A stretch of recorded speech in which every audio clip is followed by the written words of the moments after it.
దావీదు ప్రార్థన చేస్తున్నాడు, ప్రభువా వ్యర్థమైన వాటిని నా కన్నులు చూడకుండా వాటి నుండి నా కన్నులు త్రిప్పివేయము, నీ మార్గంలో నడుచుటకు నన్ను బ్రతికింపు.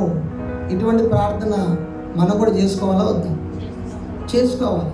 వ్యర్థమైన వాటిని చూడకుండా నా కన్నులు మరుగు చేయి ప్రభువా, ఇదిగో నాయన నీ యథార్థమైన మార్గంలో నన్ను నడిపించు ప్రభువా అని ప్రతి క్రైస్తవుడు ప్రార్థన చేసుకోవాల్సిన అవసరం ఎంతైనా ఉంది. ప్రసంగి 2:10 కూడా సొలొమోను తన అనుభవంలో రాస్తున్నాడు మాట చూడండి. నా కన్నులు ఆశించిన వాటిలో దేనిని అవి చూడకుండా.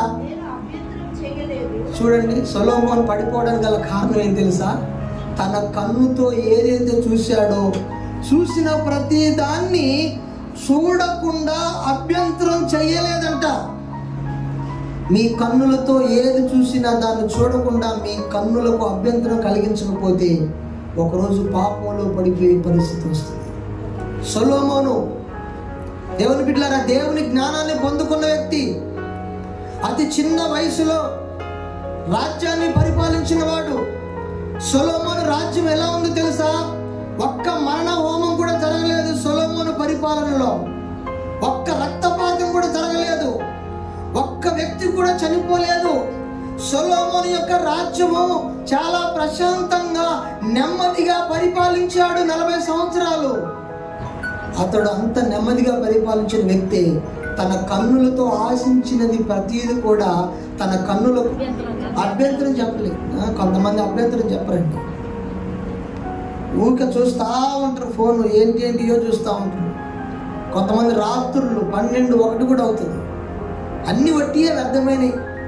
సొలొమోను తన కళ్ళతో చూసి ఆశించిన ప్రతిది కూడా తన కంటికి అభ్యంతరం చెప్పలేదంట. అన్ని చూశాడు, అన్ని ఆశించాడు, అన్ని కావాలనుకున్నాడు.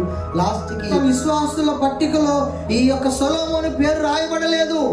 ఎందుకంటే తన కంటికి అభ్యంతరం చెప్పలేదు. కంటికి అభ్యంతరం చెప్పాలి. కొన్ని చూడకూడని దృశ్యాలు వచ్చినప్పుడు అభ్యంతరం చెప్పాలి. అయ్యో ఇది నేను చూడకూడదు కదా, ఇది చూస్తే నాలో చెడు ఆలోచనలు కలుగుతాయి కదా, చెడు తలంపులు మొదలవుతాయి కదా, ఇట్లాంటివి నేను చూడకూడదని వాటి నుంచి నీ చూపును మళ్ళించుకోవాలి.